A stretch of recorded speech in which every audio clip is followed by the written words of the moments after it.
À présent, nous allons gérer donc l'apparence de notre site internet. Donc, comme je vous l'ai dit tout à l'heure dans la vidéo précédente, on a une apparence qui est tout simplement préformatée. On va revenir sur notre partie back-end. On va aller dans Apparence.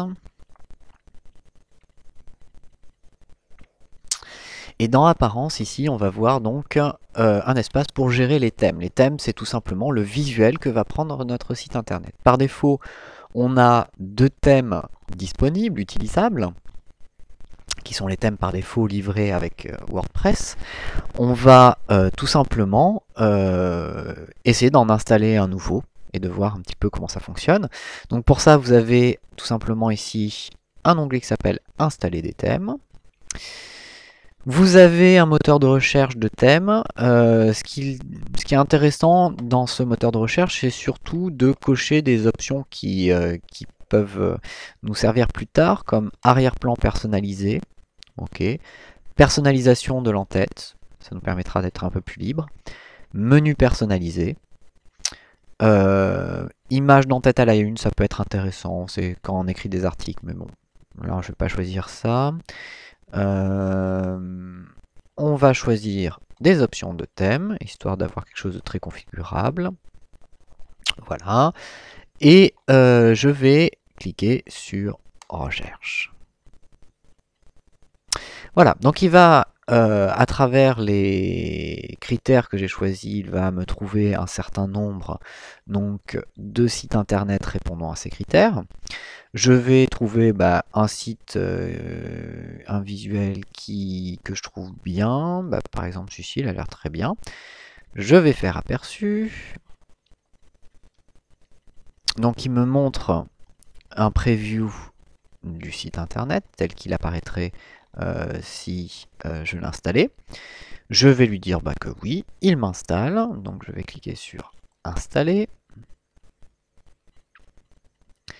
Il va télécharger l'archive, décompresser l'archive et installer le thème. Le thème a bien été installé.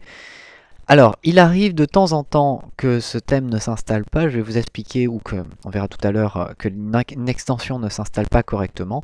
Je vous expliquerai un petit peu comment faire pour parer à cette problématique. Ce sera une partie complète. On va cliquer sur Activer. Il va m'activer le thème. On voit que maintenant le thème actuel n'est plus celui que j'avais tout à l'heure, mais le thème s'appelle Wallow. À présent, quand j'appuie sur la touche F5, j'obtiens bien ici donc mon site internet avec mon nouveau visuel. Toujours ma page d'exemple et ma page d'accueil. Alors, ces thèmes, ils proposent un certain nombre d'options. Ces options ne sont pas toujours identiques et présentées de la même manière. Ici, j'ai deux éléments qui sont assez courants, qui sont la personnalisation de l'entête.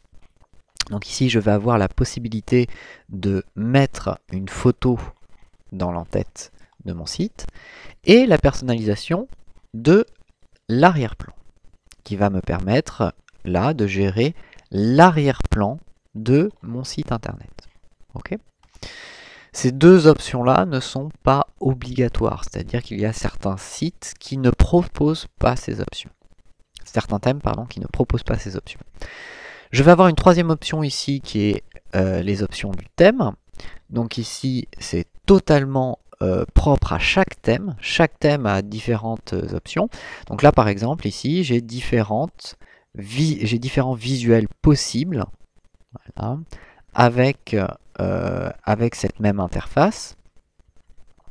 Je peux même gérer apparemment un élément vraiment pas à pas.